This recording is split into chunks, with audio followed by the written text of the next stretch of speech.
Hello, children of the world, and welcome to another dream journal. This one kind of has to do with something that happened in real life before the dream happened. After my junior year of high school, I moved back to my old town to finish high school. And the first day I got there, I hung out with my best friend, who lives there at least, who's also my best friend. Anywho, the dream was on the same premise of that. So let's get started. I moved back to the town for the second time, and it was summer again. So I went to my best friend Sarah's house. It was actually normal in the front, like her actual house, and we were hanging out in a room with her parents. And we heard someone walk into the house, uninvited and unannounced. Sarah then informed me that there was a shady stalker dude who was taking photos of her, which very soon turned into the both of us. When we looked out the window, he wasn't outside. But what was weird was the outside of her house was somehow like the apartment complex at my place, which is really like townhouses, but it had like the bay that we lived on behind it, as if it was in there, but it wasn't quite. Like the bay was kind of the whole town. I don't know, it was weird. But people used to like go fishing there and stuff like that. I mean, they still do. But so I made sure I had my walkie-talkie, and we climbed out of the window and jumped onto the roof of the storage shed to be quiet as we possibly could be. But I didn't slide the right way when I got off of it, and noticed some people fishing, which distracted me until I realized he managed to spot me. Because I landed in front of her kitchen rather than the one to the other side of the shed. She came down after me, and we made a mad dash once he came outside and threateningly started shooting photos. So I flew away, and luckily Sarah managed to keep up. Later, a bunch of kids from school were with us, and to be honest, I'm not even sure if most of them are people I knew in real life or if they were just like made up people.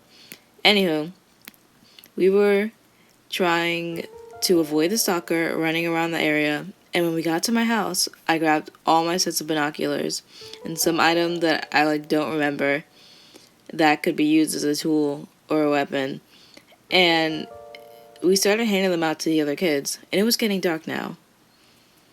We also befriended a local cop, and he helped us make sure certain areas were free of the stalker dude. And as we began our terrifying adventure, we noticed a bright glowing cyan phantom far off, sitting in the grass looking into the bay near Sarah's house. So I built up my courage as my friends stood back, and I resolved to fly over to him. Yet each time I would fly to a different side of the water, he managed to get to the other side far quicker. Knowing I wouldn't be able to gain that much speed for a distance that short, we kept it pushing, being extra careful to avoid the stalker. By now, it was late, so we made our way towards my house. My walkie-talkie had a low battery at this point, so with all the impending dangers, I figured it would be best if we were to finally die near home. However, when we got there, the bay was in front of the houses as well as behind. My part of the town had truly transformed, but the phantom was there. And as we got closer, it became apparent that our specter was merely a man. But what stood out the most was he had no longer was off to the side of the water, but crouched on top of it, frantically trying to see under it. However, the water wasn't frozen, and he wasn't wet. When we asked what he was looking for, to which he informed us he was trying to find his son, and he pointed downwards, it immediately occurred to me that he could have true sight and see the parallel planes like in Stranger Things. And I asked him if his son was in the upside down, and he insisted his son was upside down. The father was somehow on top of the unfrozen water as if it were a hard surface, and his son below it somewhere. After some waiting, we were all relieved when his son appeared, and all became well, aside from the whole stalking situation. But it was late, and our friends needed to head home. I got in the car with one friend as the others walked, and we chatted for a bit. Then I realized I had to go back, and she drove me. We all got back safely, despite the impending threat of being abducted. When I returned, the son of the phantom guy was playing with some other kids, and I asked if I could use them as photography subjects, to which they were more than happy to oblige. Afterwards, I went into my house, and I woke up.